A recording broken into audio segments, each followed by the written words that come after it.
past year has been a challenge for all of us.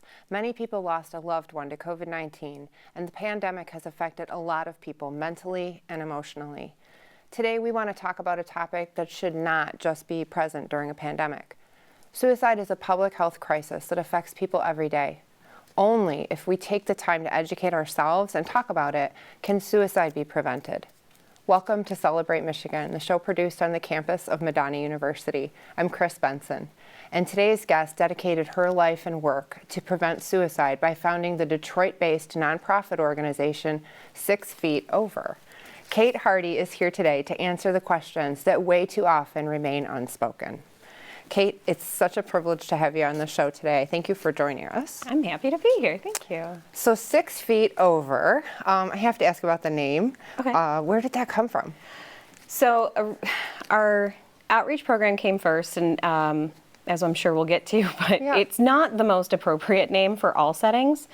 And when we decided that we were going to create a nonprofit in general, I literally had an epiphany of a moment, because part of our mission is on both sides of loss. So helping families after they've lost somebody, but then also trying to keep people 6 feet over. Of course. And it's such a, I think when I look at your organization, which I know you're going to talk about the mission and how you got attached to it, it's, I don't want to say playful, because it's not a subject to be playful, but you're trying to bring it to awareness. You're trying to bring some sense of like, we need to talk about this. I want you to notice this. Let's talk about it. So tell me about the mission and what you're all about. Well, just to comment on that real quickly, I think that you can be playful when talking about mental health and suicide, because, I mean, if we have football players wearing pink and we have Save Second Base t-shirts, if you don't feel them, I will, and that's a very serious topic, I don't see why we can't have a few laughs about something that happens to so many people. And laughter is joy. And sometimes you just got to laugh at a horrible situation. And that can be healing in itself. I cope with humor. That's just how I do. I have a horrible, horrible, horrible sense of humor. And it's helped me get through a lot. As far as 6 Feet Over and our mission and how we got started, our genesis, our origin story. Our origin story.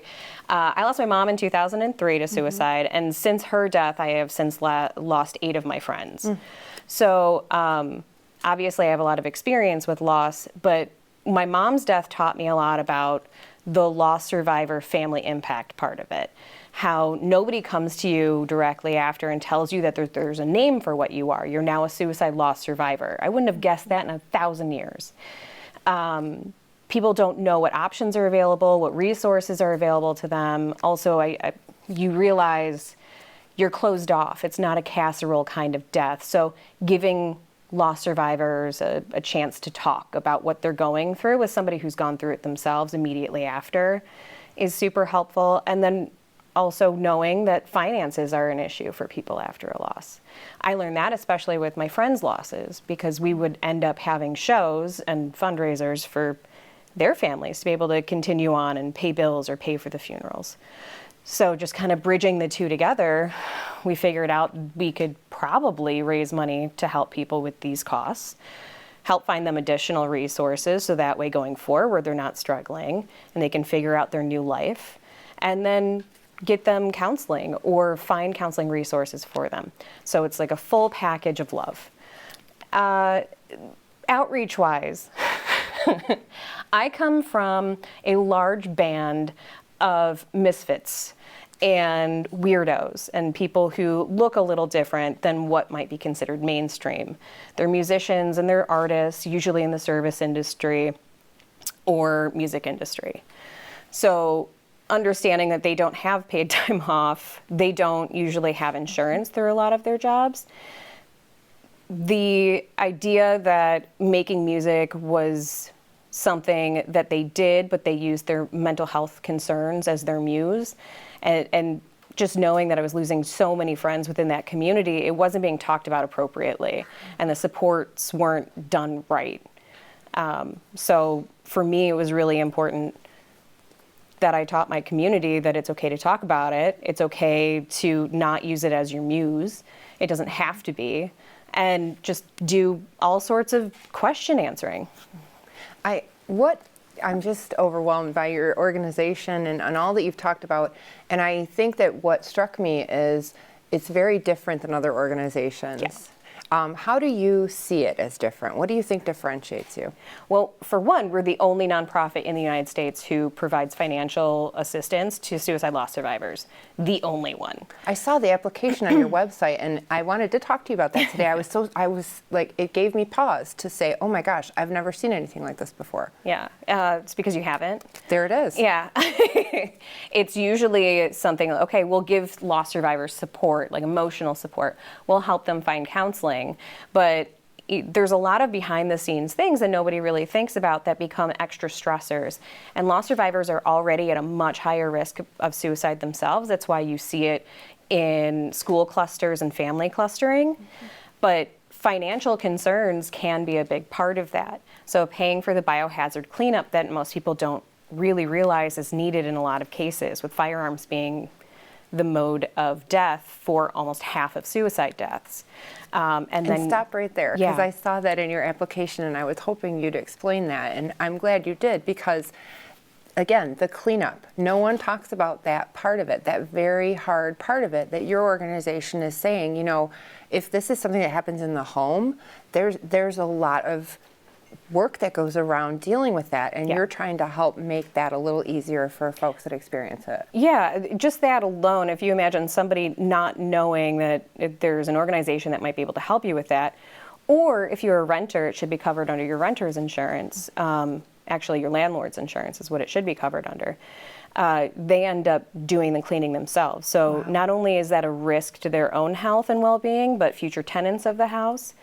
And then the obvious trauma that you are then adding on to somebody who's already gone through a really traumatic experience. And it just didn't seem humane to leave that out. And it doesn't really seem humane that nobody's ever thought of it. I couldn't agree more, and I sadly have to admit, before looking at your site, I had not thought of it. And so as I was getting familiar with your organization, I was just surprised by so many things that I think make you unique. And been called that once or twice. Yeah. I bet. Well, we're going to take a very quick break. I can't believe it's time to do that already. But when we come back, we're going to talk more about 6 Feet Over and really learn more about this very unique organization. Stay tuned.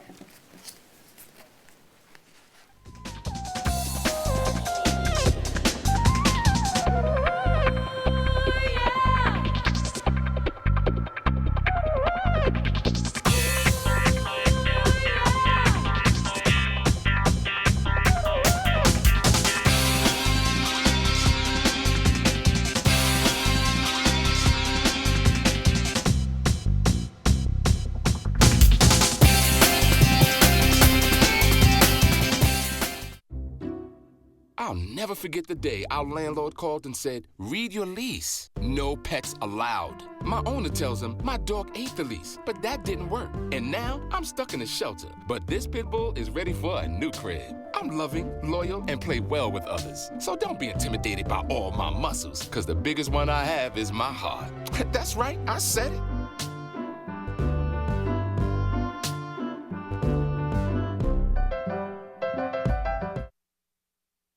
In 1977, an 8-year-old boy picked up the game of golf from his father. The odds of that same boy then making it to the US and European pro golf tours, 1 in 7 million. The odds of the Big Easy winning the US Open twice, 1 in 1.2 billion. The odds of him having a child diagnosed with autism, 1 in 110. Ernie Els encourages you to learn the signs at autismspeaks.org. To you, Algebra 2, foreign languages, and finally, biology. Who among you will step up to their challenge? Me. Yeah, I'll do it. Me too. Sign me up. Take on the tough classes now. You need them to prepare for college.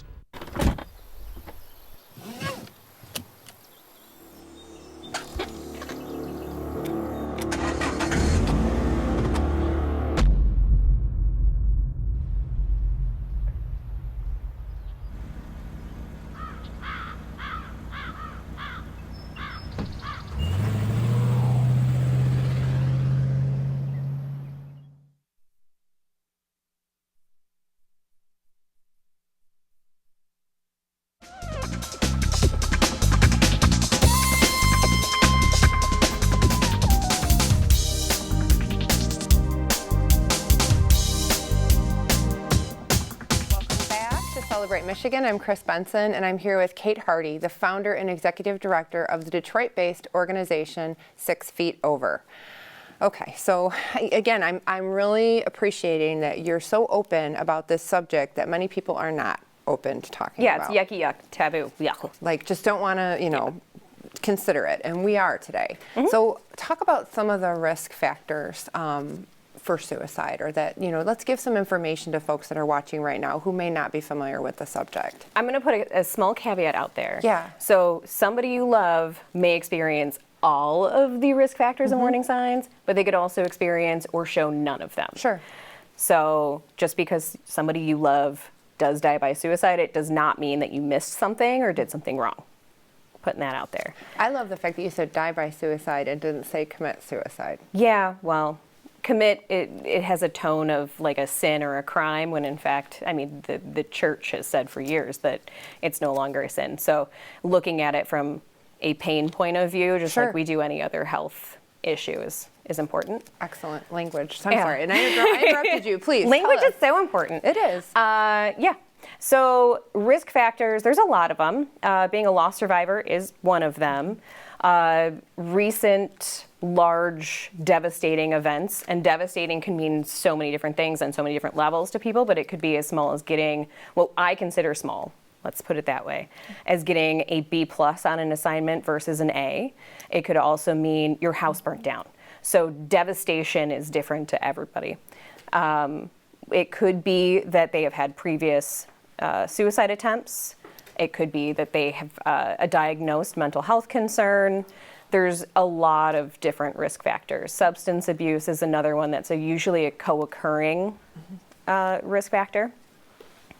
But yeah, most of them are either health or behavioral based. And what about the signs? Let's say we've got folks that are watching right now and they're saying, I've got a family member, I've got a friend, I have a partner, and I'm not sure. They're acting different. What might they look for? That. They're acting different. They're acting differently. There's one. Sure. I'll give you a couple, and then I'll give you one that most people don't recognize at all. Yeah. Or they take it the wrong way. Okay. So some of the warning signs could be wanting to, give away precious items to themselves. Sure. My friend Jason, he gave away all of his records, and he was a DJ. My mom, she said goodbye to everybody. She called everybody in her phone, but nobody knew that that's what was going on. So doing things like that are a little out of character. You also have, an uptick in substance use. People putting on social media that they would like to die, there's no reason to live, they feel like a burden, things along those lines. Usually if a baby cries, it needs attention. And same thing with everybody else that's a human being. If we say that we want to die, there's something in us that's probably a true statement in some way. People aren't just attention seeking. So a lot of the times what we feel in our gut is the most important, and you can always just ask. The most surprising thing that people don't think of, though, is suddenly the person who is usually depressed and suicidal is happy. That person you need to be really, really concerned about.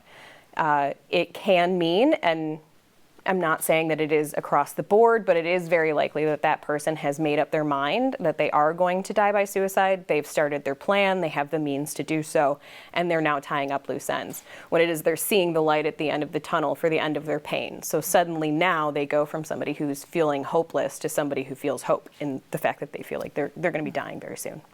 And so many famous people that we've heard of, that have committed suicide. You mentioned music.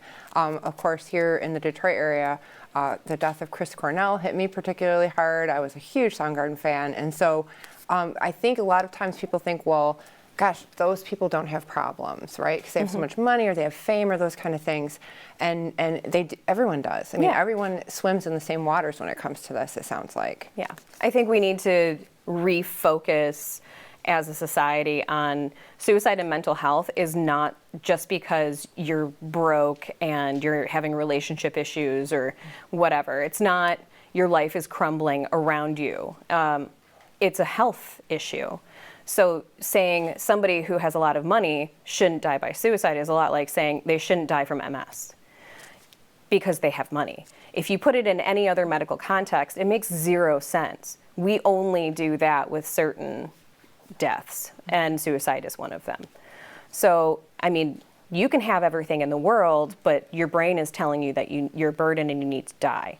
And does it make sense? No. But brains, we still don't have a complete understanding of, and we're big, dumb animals. And sometimes our brains don't work the way that we would like them to. I think that's a really important message, and I'm so glad that you're getting it out there. And it's just this idea that, you know, it may not feel comfortable for you to talk about it. You should talk about it anyways. Oh, yeah. And you might make a lot of assumptions about a person and not realize how much they're struggling with or suffering with. And opening that line of conversation can be a real, literally a lifeline to them. It can be. And it can be really, really hard to do that because it's hard to do that. Yeah. Talking about emotions and feelings, and if you want to die, that's a hard thing to do. But when you bring up the topic and you do it in a way that you're showing empathy, concern, and that you're willing to genuinely listen to somebody, what that shows them is that you are a person that they can talk to, and it gives them permission. And I have to do a very hard thing. I have to stop the conversation so we can go to a break. Stay tuned. Again, we're going to hear more when we come back about 6 Feet Over.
When life's this hard, it's no wonder 7,000 students drop out every school day. Visit boostup.org and help kids in your community stay in school.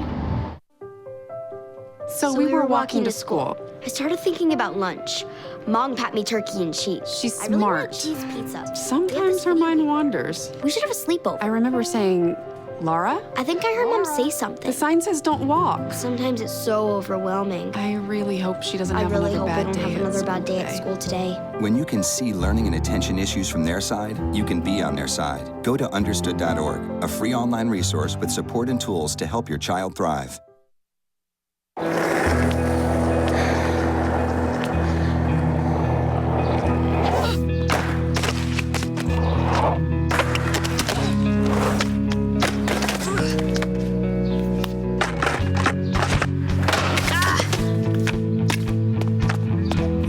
Kickflip 6 stairs takes determination. So will getting into college. I've got what it takes. So do you.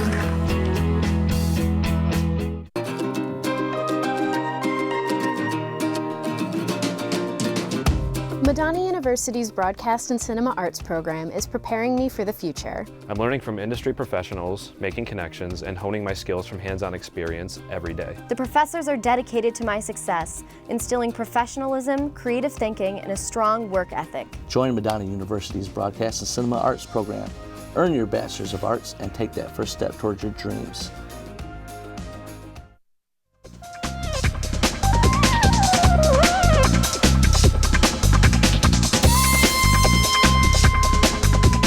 Welcome back to Celebrate Michigan. I'm Chris Benson, and again, we're here with Kate Hardy from the nonprofit organization 6 Feet Over, largely based in Detroit. It kind of originated in Detroit. Yep. So we've talked a lot in this show about just making suicide a topic that's discussed more openly. What are some of the misconceptions that you hear or you see often related to suicide? The old classic is that it's selfish. When in fact the mentality of most people who have attempted suicide and then given their story after the fact, they have either felt intense pain that was unbearable, and the only way that they felt it could be solved is by dying, or they felt like a burden to the people around them. So they felt if they were gone, those people would be better off. So that's one that is pretty heavy. Another one is that, suicide in general is something that needs to be kept a secret. And it should never, if you are feeling suicidal, it should never be a secret. If somebody tells you that they're suicidal, you should never keep it a secret. I would rather have a really upset friend, which I actually have right now, because I told him, you know me, this isn't a secret. I wasn't going to keep this a secret, but he's alive today. So he'll come back around. Even if I have a friend who says, I'm telling you this, but I don't want you to say anything to anybody. Well, that's not going to happen because, one, I am not going to be your sole support. I can't. It's not feasible for me, and I have to put up that boundary. And two, you need more support than what I can give. So why not tell somebody else? Let's think of one or two other people that we can call to get on this bandwagon of help and support that you deserve. It's really not that hard to do. And I know it shocks people right away, but we haven't really been too great about giving people those skills and tools to be able to come up with that conversation.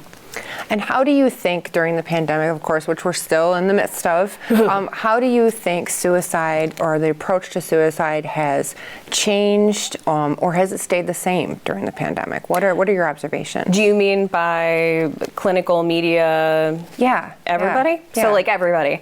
I think that some people have tried to use it. Some people have tried to weaponize suicide as a reason to do A, B, and C during a pandemic. And I don't think that's fair. These are people who don't give funding for suicide prevention or suicide research. We spend more money on research with essential oils than we do suicide. Wow. So don't weaponize it if you're not also going to back it up with funding. So that's one. Yeah. It gets me all riled up. That's okay, get riled up. Fired up about it. We want to hear it. But I also think that there has been a slightly better outreach from media pertaining to suicide, recognizing that there are some risks to this. There's a lot of isolation going on. There's a lot of change happening. People are losing jobs. So there's huge, huge changes in people's lives that could affect them for years to come. And people are really feeling it. So your website, you're talking about, the people watching right now. I want to get them to it because I feel like when I saw it, again, you just have such a different perspective. I was trying to put it in words. I'm going to say fresh and open. We're so funky fresh. Yeah. Well, you really are. And I think that that's what it's so different than some, and not to disparage organizations that have a more heavy approach, but it's just approachable. That's the word I'll use. I felt like when I got there, I was surprised.